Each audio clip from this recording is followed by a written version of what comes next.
Hello friends, I Anish welcome you all on Coding in Detail YouTube channel। दोस्तों पिछले कुछ videos के अंदर हम लोग लिंक्स के बारे में पढ़ रहे थे। आज के इस वीडियो में मैं आप लोगों को बताऊंगा कि लिंक के अंदर HTML लिंक्स में जो href एट्रीब्यूट होता है उसके हेल्प से आप लोग बुकमार्क कैसे क्रिएट कर सकते हैं।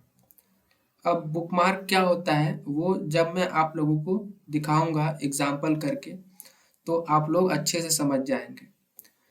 तो सबसे पहले फ्रेंड्स मैंने क्या किया है, सिंपली एक हेडिंग लिख दिया है, आप लोग देख सकते हैं हेडिंग 1। ठीक है फ्रेंड्स, H1 टैग का यूज करके मैंने हेडिंग लिख दिया है।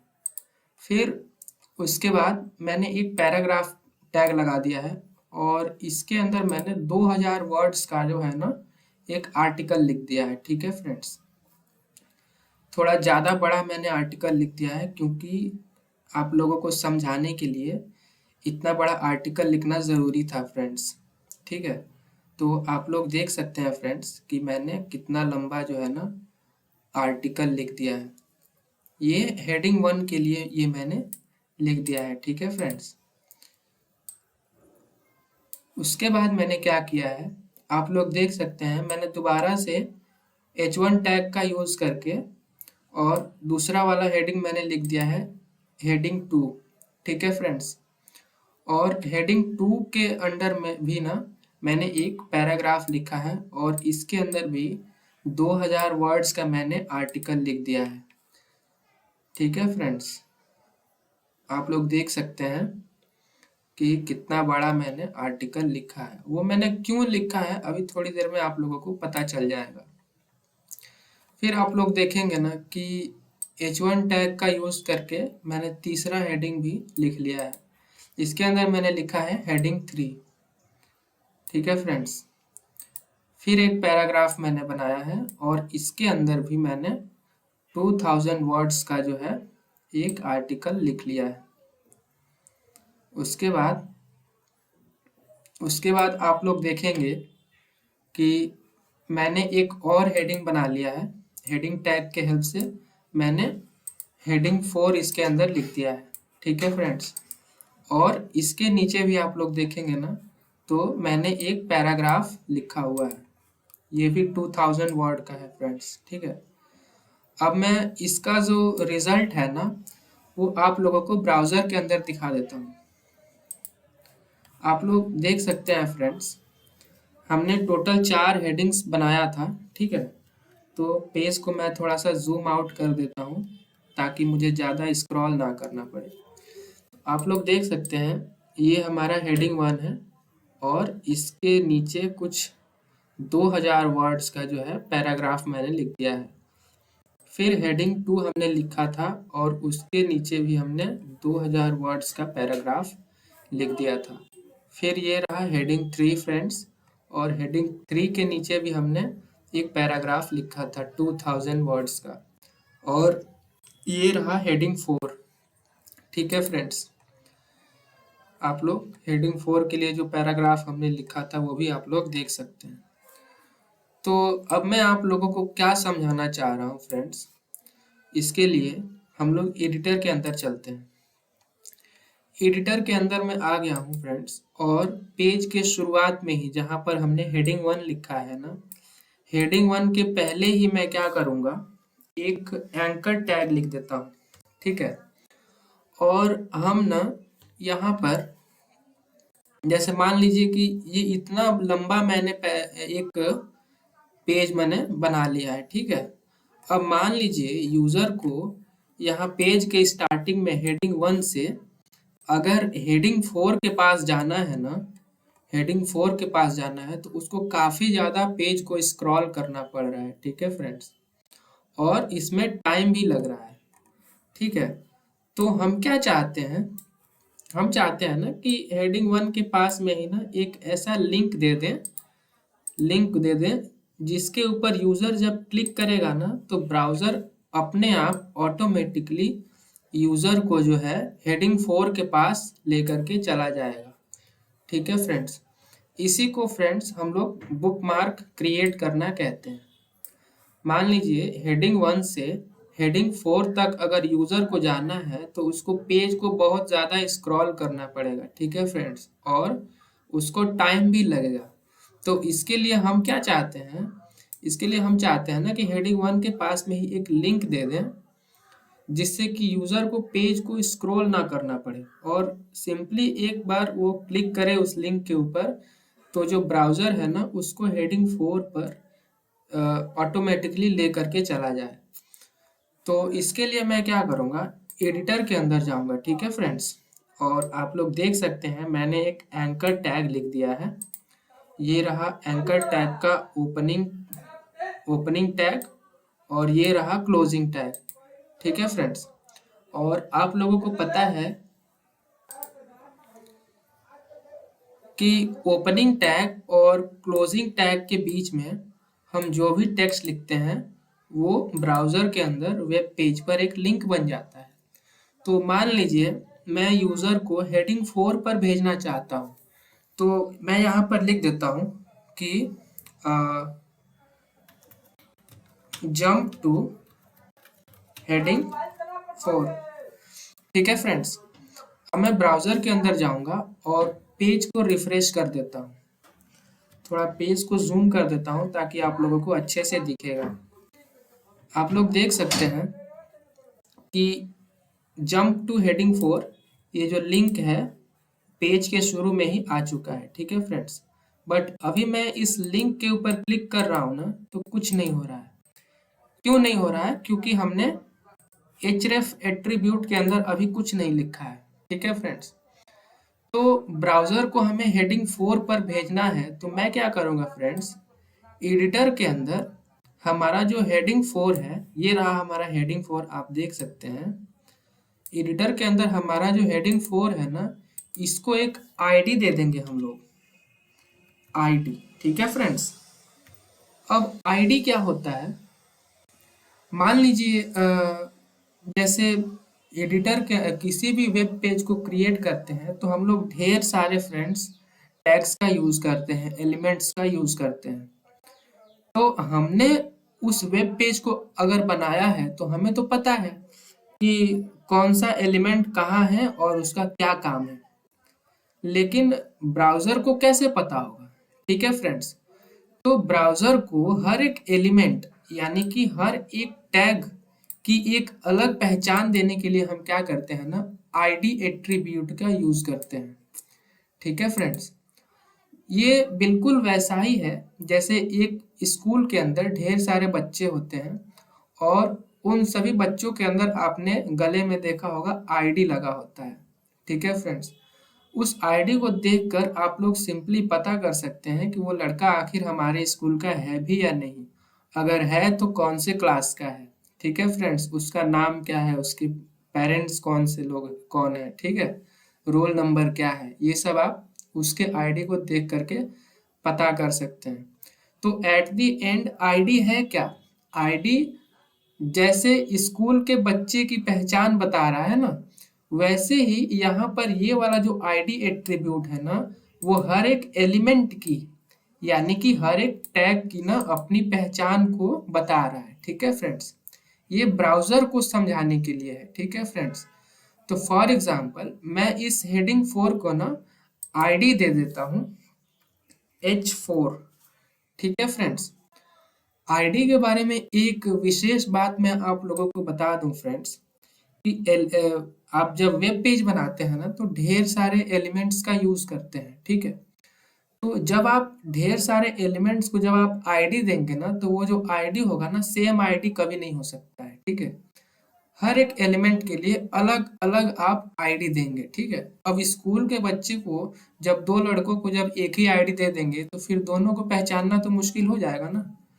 ठीक वैसे ही वो वाली प्रॉब्लम ना आए इसके लिए आप क्या करेंगे कि हर एक एलिमेंट को एक अलग आईडी देंगे। अब मैंने इसको अगर H4 दे दिया है आईडी तो किसी दूसरे एलिमेंट को H4 नहीं दे सकता हूँ। ठीक है फ्रेंड्स?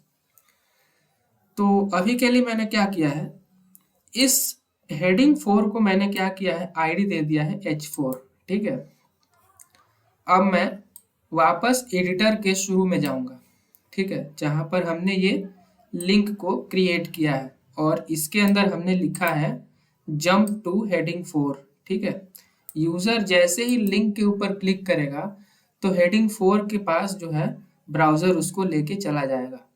तो href के अंदर हम क्या करेंगे, हेडिंग 4 को हमने जो आईडी दिया था ना वही वाला आईडी लिख देंगे, h4 मैंने लिख दिया। ठीक है फ्रेंड्स, बट इतने से काम नहीं होगा फ्रेंड्स। ठीक है, अगर आप चाहते हैं कि वो लिंक काम करे तो इसके लिए आप क्या करेंगे, h4 के पहले हैश लगा देंगे। ठीक है फ्रेंड्स, और पेज को सेव कर लेंगे। पेज को सेव करने के बाद वापस आप ब्राउजर के अंदर जाएंगे और पेज को रिफ्रेश करेंगे। मैंने पेज को रिफ्रेश कर दिया है फ्रेंड्स, और जैसे ही इस लिंक के ऊपर मैं क्लिक करूंगा ना तो ब्राउजर जो है ऑटोमेटिक हेडिंग 4 के पास आपको लेकर के चला जाएगा, जैसे कि आप देखिए। तो फ्रेंड्स, जैसा कि अभी आपने देखा कि जैसे ही मैंने इस लिंक के ऊपर क्लिक किया ब्राउजर हमको हेडिंग 4 के पास लेकर के ऑटोमेटिकली चला जा रहा है। ठीक है फ्रेंड्स, तो ये कैसे हो रहा है, ये हो रहा है हमने बुकमार्क क्रिएट कर दिया है इस वजह से। ठीक है फ्रेंड्स, तो अभी जो हमने काम किया फ्रेंड्स इसी को हम कहते हैं बुकमार्क क्रिएट करना। ठीक है फ्रेंड्स, अच्छा मैं चाहता हूं ना कि एक और लिंक क्रिएट कर दूं। ये वाला जो लिंक था ना वो तो हेडिंग 4 के लिए था, मैं चाहता हूं कि एक और लिंक क्रिएट कर दूं जो कि हेडिंग 3 पर लेके जाएगा। तो मैं एक और एंकर टैग लिख देता हूं और इसके अंदर मैं लिख देता हूं जंप टू हेडिंग 3। ठीक है फ्रेंड्स, और मैं अब हेडिंग 3 के ऊपर जाऊंगा। ये हमारा हेडिंग 2 है, मैं हेडिंग 3 के ऊपर आ चुका हूं फ्रेंड्स। अब इस हेडिंग 3 को भी एक आईडी दे दूंगा मैं, और आईडी के अंदर मैं लिख देता हूं h3। ठीक है फ्रेंड्स, क्योंकि ये हेडिंग 3 है तो मैंने h3 लिख दिया। आप कुछ भी आईडी दे सकते हैं, आपका जो मन हो वो आईडी दे सकते हैं। ठीक है फ्रेंड्स, अब मैंने जब इसको आईडी दे दिया h3, अब वापस मैं पेज के शुरू में ही जाऊंगा जहां पर हमने इस लिंक को क्रिएट किया है, और इस लिंक के अंदर href एट्रीब्यूट के अंदर मैं क्या करूंगा, हेडिंग 3 को हमने जो आईडी दिया था h3 वो मैं यहाँ पर लिख दूंगा। बट एक बार मैं फिर से रिपीट करना चाहता हूँ कि इतने से काम नहीं होगा, इतने से वो लिंक काम नहीं करेगा। लिंक को काम करने के लिए ज़रूरी है कि आप आईडी के पहले हैश जरूर लगाएं। ठीक है फ्रेंड्स, मैं यहाँ पर br टैग लिख देता हूँ ताकि ये जो दोनों लिंक्स हैं ना वो अलग अलग लाइन में दिखेंगे। पेज को सेव कर लेंगे, फिर वापस ब्राउज़र के अंदर जाएंगे, और ब्राउज़र के अंदर आने के बाद आप पेज को रिफ्रेश करेंगे। पेज को मैंने रिफ्रेश कर दिया है फ्रेंड्स, आप देख सकते हैं कि हेडिंग 3 दिख रहा है, जंप टू हेडिंग 3 ये लिंक यहाँ पर शो हो रहा है। ठीक है फ्रेंड्स, अब मैं जैसे ही इस लिंक के ऊपर क्लिक करूंगा ना तो ब्राउज़र जो है ऑटोमेटिकली मुझे हेडिंग 3 के पास लेकर के चला जाएगा। मुझे इस तरह से पेज को स्क्रॉल नहीं करना पड़ेगा। ठीक है फ्रेंड्स, तो चलिए लिंक के ऊपर क्लिक करके दिखा देता हूँ। तो आपने देखा कि जैसे ही मैंने लिंक के ऊपर क्लिक किया ना ब्राउज़र ऑटोमेटिकली हेडिंग 3 के ऊपर लेकर के चला आया। ठीक है फ्रेंड्स, तो आई होप आप लोग बुकमार्क कैसे क्रिएट करते हैं समझ गए होंगे। ठीक है फ्रेंड्स, एक बार मैं और क्लिक करता हूँ, आप लोग देख सकते हैं ब्राउज़र हमको जो है हेडिंग 3 के पास लेकर के चला आया है। तो फ्रेंड्स, अभी आपने देखा कि यूज़र जो है सेम पेज के ऊपर था जिस पेज पर ये वाला लिंक हमने दे रखा है। ठीक है, और इस लिंक के ऊपर क्लिक करके यूज़र मान लीजिए हेडिंग 3 के ऊपर जा रहा है, तो हेडिंग 3 भी इसी पेज के अंदर है। ठीक है फ्रेंड्स, हेडिंग 3 जो है इसी पेज के अंदर है, ठीक है फ्रेंड्स। तो मान लीजिए कि यूजर पहले से किसी दूसरे वेब पेज पर था, ठीक है, और वहां पर हमने हेडिंग 3 का लिंक दे दिया है, ठीक है। और जैसे ही यूजर उस लिंक के ऊपर क्लिक करेगा ना, तो ब्राउजर इस वाले पेज के अंदर उसको डायरेक्ट हेडिंग 3 के ऊपर लेकर के चला जाएगा। तो वो काम हम लोग कैसे करेंगे? तो इसके लिए तो फ्रेंड्स मैं क्या करता हूँ, सबसे पहले एक नया जो है ना HTML फाइल क्रिएट कर लेता हूँ। इस नए वाले फाइल का नाम मैं दे देता हूँ मेन पेज .html, ठीक है फ्रेंड्स। आप कुछ भी नाम दे सकते हैं। इसके अंदर भी मैं बॉयलर प्लेट लगा लेता हूँ। टाइटल टैग के अंदर मैं लिख देता हूँ मेन पेज, ठीक है। और इस वाले पेज के अंदर मैं उस वाले पेज का जो है ना लिंक दे दूंगा। और जैसे ही इस लिंक के ऊपर यूजर क्लिक करेगा, तो हेडिंग 3 के ऊपर ऑटोमेटिकली ब्राउजर उसको लेकर के चला जाएगा। तो मैं क्या कर रहा हूँ कि एक एंकर टैग लगा दे रहा हूँ, ठीक है फ्रेंड्स। और इसके अंदर मैं लिख देता हूँ for example jump two heading 3, ठीक है फ्रेंड्स। तो इस पेज को मैं आपको ओपन करके दिखा देता हूँ। पेज को ब्राउजर के अंदर ओपन करने के लिए मैं क्या करूँगा, फाइल के ऊपर डबल क्लिक करूँगा। तो आप लोग देख सकते हैं कि वो जो हेडिंग है वो यहाँ पर शो हो चुका है। बट अभी मैं इसके ऊपर क्लिक करूँगा तो कुछ नहीं होगा। वो इसलिए क्योंकि हमने href के अंदर अभी कोई URL नहीं दिया है। तो हम क्या करेंगे, सबसे पहले हमारा जो वो वाला पेज था ना 1.html, उसका URL मैं यहाँ पर दे देता हूँ। क्योंकि हम लोग क्योंकि मैंने फ्रेंड्स दोनों ही फाइल्स को जो है ना एक ही फोल्डर के अंदर रखा है, HTML ट्यूटोरियल। तो उसका लिंक देने के लिए मैं क्या करूँगा ना, सिंपली उस फाइल का नेम लिख दूंगा 1.html, ठीक है फ्रेंड्स। अब चलते हैं ब्राउज़र के ऊपर और लिंक के ऊपर क्लिक करके देखते हैं कि क्या होता है, ठीक है। मैं क्या करता हूँ, पेज को रिफ्रेश कर देता हूँ।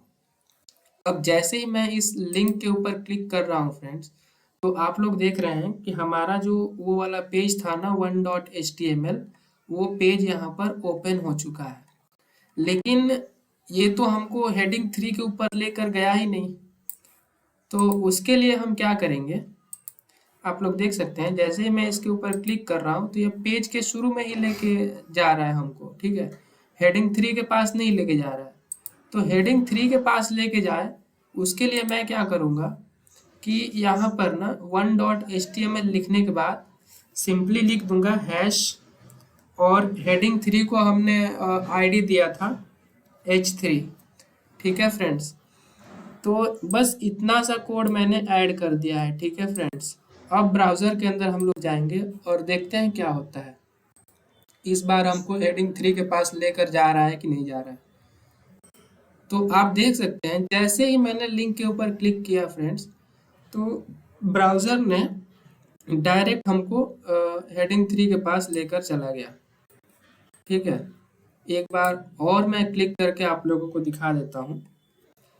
जैसे ही क्लिक करूँगा, ब्राउज़र जो है हमको हेडिंग 3 के पास लेकर चला जा रहा है, ठीक है। तो यूज़र जो है ना दूसरे वाले पेज के ऊपर है अभी, ठीक है। और इसके ऊपर क्लिक करने के बाद यूज़र दूसरे पेज पर तो जा ही रहा है, साथ ही साथ हेडिंग 3 के ऊपर जो है ना ब्राउज़र उसको ले करके चला जाएगा, ताकि उसको पेज को ना बहुत ज़्यादा स्क्रॉल ना करना पड़े। इससे क्या होता है, यूज़र का जो है ना टाइम बचता है, ठीक है फ्रेंड्स। अगर हम बात करें फ्रेंड्स कि ऐसा आपने कहाँ देखा होगा, तो जैसे आपको सिंपली कुछ भी मालूम नहीं होता है ना, तो आप गूगल के ऊपर सर्च करते हैं कि मान लीजिए कुछ भी सर्च करते हैं, जैसे मान लीजिए फॉर एग्जांपल वेब डेवलपमेंट क्या है, ठीक है, आपने सर्च किया। तो वेब डेवलपमेंट के किसी लिंक के ऊपर जब आपने क्लिक कर दिया होगा ना, तो ढेर सारे कंटेंट होते हैं उसमें।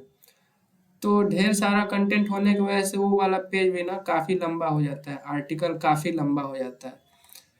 तो जिसके वजह से आपने वहाँ पर लिंक देखा होगा कि जैसे ही आप उस लिंक के ऊपर क्लिक करते हो, तो आपको जो है ना पेज को स्क्रॉल नहीं करना पड़ता। तो आई होप आप लोग समझ गए होंगे कि लिंक्स के मदद से किस तरह से हम लोग बुकमार्क क्रिएट करते हैं। मिलते हैं अगले वीडियो में। Thank you.